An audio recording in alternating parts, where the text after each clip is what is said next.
Hello and welcome. Hairstyles. You love them, you hate them, you're confused by them. As a person with extremely long and thick hair, and also a person that is trying to grow her bangs out, I have struggled to find a perfect hairstyle that will suit me to create that effortless Regency look. But I have finally found a perfect method for my hair, and I'm gonna show you how I do my hair for a everyday Regency look. But also you're thinking about the bonnet, how you're gonna wear the bonnet, is it gonna fit under there, is it not gonna all fall apart because it is too heavy on your head. I found the best method for myself to do, and it's very easy. I do it all the time. It's very suitable for pretty much early 19th century to, let's say, mid 19th century. You can kind of get away with it, especially if like the loops, you kind of just do this and then it becomes 1840s to 1850s. So you can pretty much get away with a lot of decades with the same hairstyles and just change the dress. And of course, if it's an evening wear, you can always add a bit more pizzazz on top of your hair. For this one, you will just need a comb or a hairbrush. I have a wooden one, which is quite historically accurate. It's very nice. I love this one. Next, you might need some curlers, pin curlers, any type of method that you use for curling your hair. You just need two. I've got two. You can go historically accurate and use some tissue paper, or you can use just some fabric, leftover fabric. Anything will do to curl your hair. Obviously, you gotta also wet it down. After that, you will need some hair ties. You can use more historically accurate method of just using some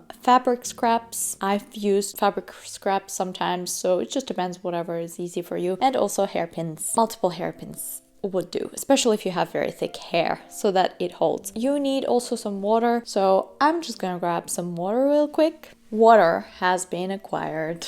Okay, so first things first, we're gonna be doing some curling. For that, we need water, and we're gonna need to wet the hair.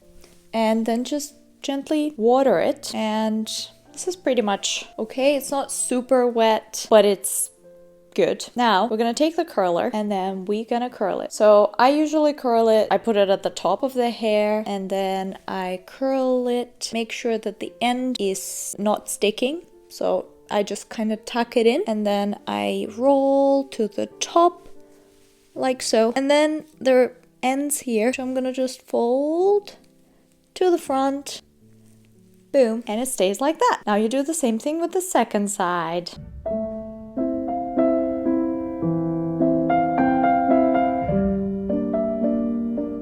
Now, I'm gonna let it sit. Then, if you have time, I would leave it on for an evening, or if you need to do it like the next day, you can pretty much leave it for the whole night and then you don't have to do anything about it. Sometimes if I'm going to an event, I would actually just go with these in my hair on the train. Then it actually lets the curls set a lot longer and they look a lot nicer. So the longer the time you have, the better it is. But if you don't have any time, you can also use a hairdryer as your last resort. Now, it is a bit of a harder part. My hair is already in a braid, but actually for this type of hairstyle, you need to put your hair somewhere at the top. If I use it like this, I could still make a decent bun out of this because it's already in a braid, but it's gonna be a low bun, like so.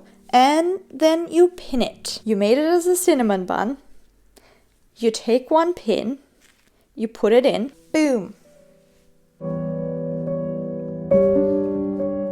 It works well, but it's not gonna work well if you have a bonnet because the bonnet would actually sit where the bun is. To make sure that the bonnet will be correctly on top of your head and not falling off, you gotta make the bun at the top. And for that, I'm gonna make a ponytail at the top of my hair. Now I'm gonna actually let this one down. Actually, I need to brush my hair because it was in this hairstyle for a whole day. But it has nicely protected my hair. And now what I would do is I would brush my hair.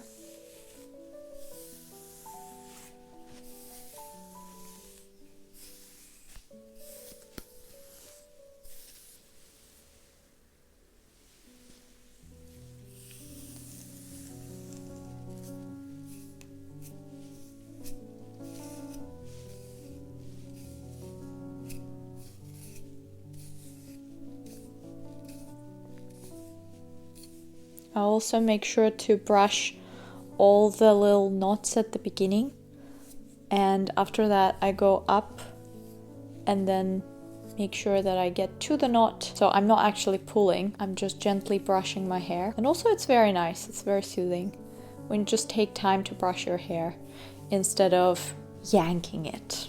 And I was that person, like I would always yank when I would brush it, and I wouldn't take the time and just patiently brush, which is more meditative than you think.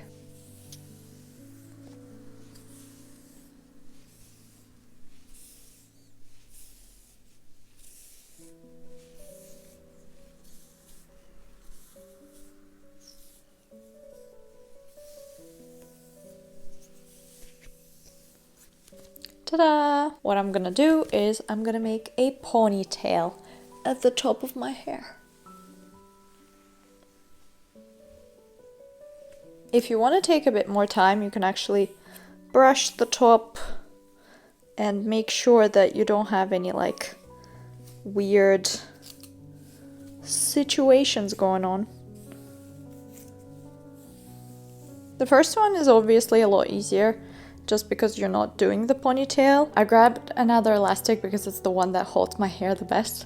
It's a lot thicker than this one, and well, you gotta grab something that actually gonna hold your hair, especially if it's super heavy, or else it's not gonna stay at the top. As you can see, it is pretty much at the top of my hair. If you want to, you could go a bit higher, and then the bun is gonna be pretty much there. Now, we're gonna do a braid. And of course, braids are very easy. You just section your hair into 3 pieces, and then you braid your hair. It's not an elaborate braid. I do not do elaborate braids. I cannot do elaborate braids. But it works, and actually it looks very great. It looks like as if you put fake hair, but it's your own hair, and it looks fantastic with a simple braid.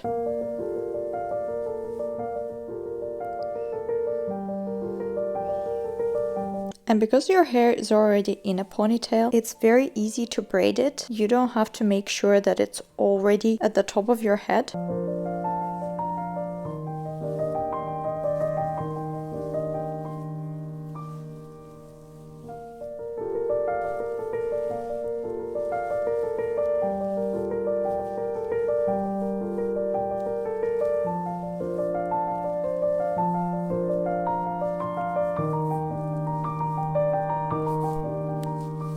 And this is the final braid. You do the same thing as the previous bun, but it's already at the top of your head. Now what you're gonna do, you're just gonna kinda roll it around.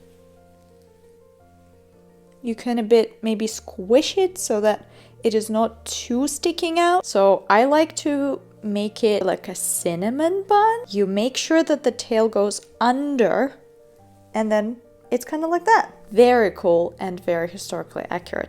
Now you take pretty much the same amount of pins. I go again with like north, south, west, east with the pin positions because that's makes them very much spread out. And then if you want to add a bit more, you can. And of course, because I have too much hair, 4 is not enough. And ta-da! Now that the curls are dried, I'm gonna take them out. Now this is the moment of truth because hopefully they're set, but we'll see. So I have waited for some time now. I already wore my Regency dress. It's been a couple of hours now. The bun is still attached, which is fantastic. That means 8 pins for me holds pretty well.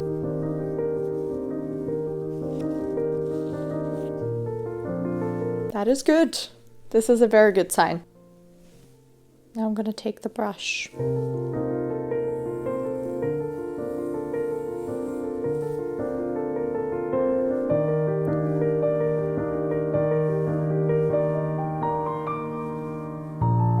because mine are a bit too long. I gotta pin them. But if you have a shorter fringe, it will work a lot better. They already got a bit too long from this summer. This is pretty much the hairstyle. Now that we have the hair, what do we do with the bonnet? So first of all, it is very important to purchase a hat pin.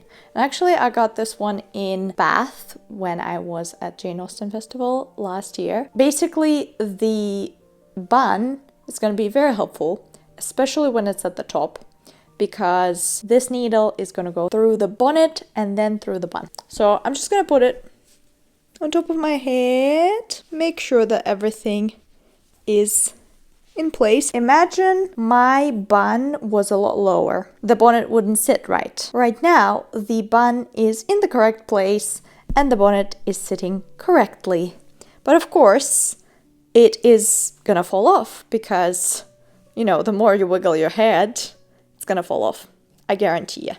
And this is why you need a hat pin. You kind of find an area where you remember your bun was, and then you try to stick it through the bonnet, through the hair, and through the other side. Ta-da! And as soon as you found your bun, it is in the perfect position. It is not going anywhere, and this is pretty much how it looks. Also, I have ribbon here. You can tie it loosely, or you can tie it a lot more. Because I have loads of hair, it kind of helps keep the bonnet in place, but obviously the ribbon is gonna keep your bonnet, and also it looks very cute. So you can kind of tie it like this as a bow at the bottom, or you can tie it a bit more loosely, more like relaxed Regency, like that. Or you can just leave it loose, which I do like sometimes, especially when it's windy and it kind of like goes behind me and it just makes it very dramatic. And of course, I live for the drama sometimes. And this is pretty much how it looks. And I really love my bonnet too, because it is perfect for the purpose of being a casual Regency or being, you know, an everyday Regency look, having a very simple look instead of too like over the top. For me, I just love being like an everyday Regency, more down to earth, more Jane Austen and more Pride and Prejudice than Emma. This one was inspired by Emma movie, and I really love my bonnet. I actually made it myself. Self-insert. I hope you enjoyed me showing you how to do this type of hairstyle and also how to wear a bonnet, because, well, the first time I did it wrong. So hopefully some of you maybe learned something from this tutorial, and also maybe there are some people with very thick hair and you're not sure how to make it work for Regency. And you know, from like historical fashion plates, there were a lot of people that have very long hair, but when you look at the plate, you can't figure out how it was done and how did they even manage their hair? What did they do? Well, they did a lot of braids. They put them in braids because braids are very manageable. I manage it in braids. I cannot just put it in a bun. It's gonna all like disperse. I cannot do it with my hip length hair, unfortunately. It's the braids for me. It's any type of braid works wonders, and I always go and look for hairstyle inspirations that are made with braids so that I can one day recreate it. As I said, this hairstyle is pretty much what you can wear from beginning of 19th century to like the middle of 19th century. I'm not sure about later 19th century because I'm not very informed about that era, but I definitely know a lot of hairstyles that I have found. There's like a lot of things involved with a braid at the top. It's like a bun at the top of your head, and then some curls in the front, or maybe like a little loops, or maybe some braids instead of curls. If you have any more tips regarding how to do hair, Regency style, maybe some tips regarding longer hairstyles, because it's a bit harder to find these on the internet because not a lot of people grow their hair super long. Well, I just decided to be a super dedicated person with super long hair now. And hopefully I'll have longer hair in the future, but it's gonna be a lot harder to manage these. So I hope you have wonderful time whatever you are in the world, and I will see you in my next video. Bye everyone. I really enjoyed just showing you how I make my hair and just look like the most casual Regency lady out there.